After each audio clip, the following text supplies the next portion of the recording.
American genocide. Did Americans kill 100 million indigenous people? A friend sent me a meme with the picture, not sure if it was a photo or a drawing, of a Native American person and the following words: "The biggest genocide in human history didn't occur in Nazi Germany, but on American soil. 100 million Native Americans were slaughtered and lost their homeland." Historical fact: most of the people doing the slaughtering were Christians. Sorry if you can't handle the truth. Now, the person who sent this to me is not a fool. He is a well-educated professional. When I questioned him on the assertions in this meme, it was clear from his response that he believes the assertion to be true. I think any of you who have read articles I have written know that I am an avid student of history and have read more than 1,000 history books, and not in college. Based on what I have read, I do know that European settlers in the United States did not treat the Native Americans, known as Indians, through most of the U.S. history well. We know of numerous Native American massacres that occurred during our nation's history. Unfortunately, some of these massacres occurred at the hands of the United States Cavalry. But is the meme that my professor friend sent to me true or not true? Let us investigate it. First, is there any truth to the statement that 100 million Native Americans were slaughtered and lost their homeland? I suspect the 100 million number comes from the work of David Stannard, who authored the book American Holocaust. In that book, he claims that the native population of the Western Hemisphere declined by as many as 100 million people after the arrival of the Europeans. But note that his claim is for the Western Hemisphere. The Western Hemisphere goes from the Arctic Circle to the tip of Patagonia, and today includes some 35 countries. So, if the assertion 100 million were slaughtered, they would be slaughtered in the Western Hemisphere, not America. My colleague points out that before the United States was formed, the Americas included North America, Central America, and South America. However, the meme was not sent out before the United States was formed. It was sent out a couple of weeks ago, and today, when anyone talks of America, the reference is to the United States of America. Someone in India who says, "I am moving to America," does not mean he or she is moving to Chile or Suriname, and no one hearing that would understand anything other than intent to move to the United States of America. On the surface, 100 million seems like a lot of people. What was the population of the Western Hemisphere when the Europeans arrived? Well, we do not really know. Estimates range from 8 million to 112 million. However, one researcher who seems very well respected in the field, William Denevan, puts the population at around 54 million, of which about 4 million lived in what is now the United States. So, if the Native American population of the United States was 4 million, how could Americans slaughter 100 million? And even if you take all the Americas, what are now 35 countries, how could the Europeans in those 35 countries slaughter 100 million Native Americans when there were only 54 million to begin with? Research also shows one of the greatest tragedies of Europeans coming to the Americas is that the indigenous people did not have immunity from European diseases such as smallpox, measles, and influenza. The effect of disease was so bad that the native population declined to less than 6 million by 1650.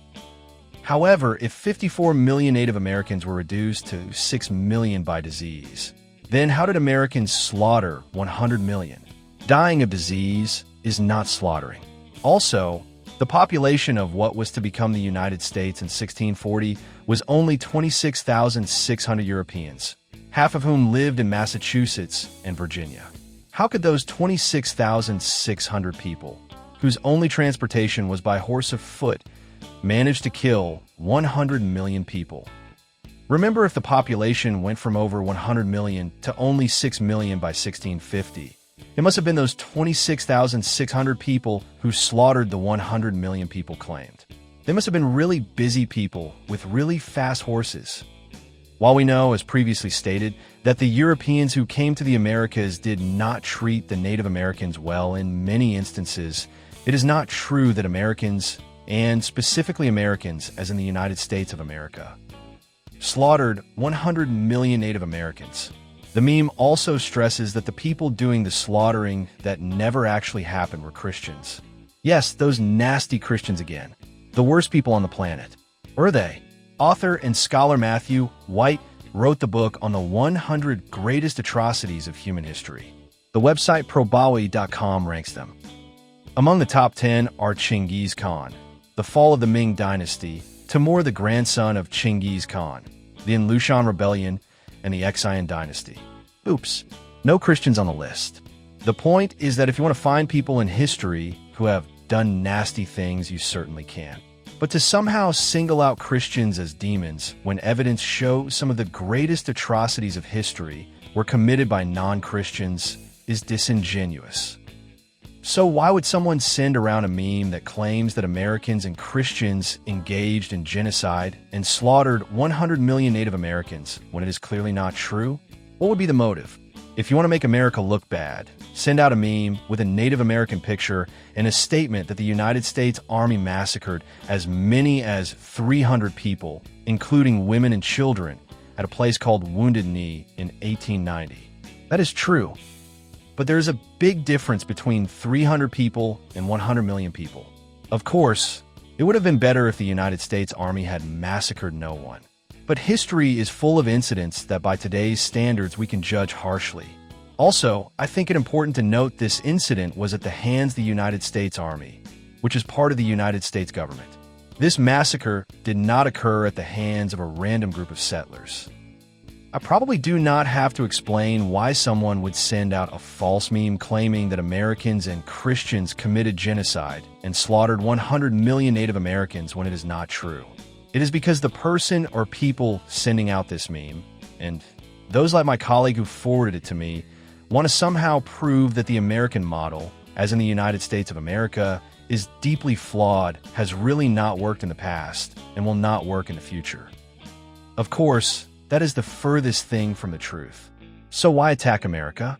Because America was founded on Judeo-Christian principles, the concepts of personal freedom and liberty, and the idea that the government is a servant of the people, as opposed to the people being servants of the government.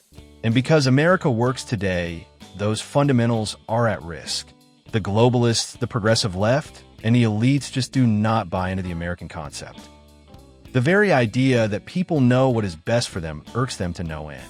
They believe the average person needs the guidance of someone in power who can protect those people from themselves and who can orchestrate their lives for them. They do not want people believing in God. They want people to believe in the elites in power. The American experiment singularly stands in their way, and the more success America has, the madder they get. So, they do everything they can to tear America and the Judeo-Christian value system down. The world is in big trouble if they succeed. Additional notes. After writing this article, I came across a book written by Jeff Finn-Paul titled Not Stolen: The Truth About European Colonialism in a New World. One reviewer of the book writes, Finn-Paul does not whitewash Europeans. He readily admits that Europeans wronged Native Americans in ways both minor and major numerous times over the centuries. What he argues against are the gross over-exaggerations that have only very recently become vogue. The picture painted nowadays is that Europeans were universally violent, rapacious, and racist, while indigenous peoples were universally peaceful, generous, and benevolent. The truth, as Finn-Paul amply demonstrates, is far more nuanced. The book interestingly notes that the population of people with indigenous blood today in many areas of North and South America far exceeds the population of indigenous peoples when Europeans first arrived. According to Wikipedia, the indigenous population of Brazil prior to Europeans arriving was about 4 million. Today, some 60 million Brazilians have indigenous ancestry.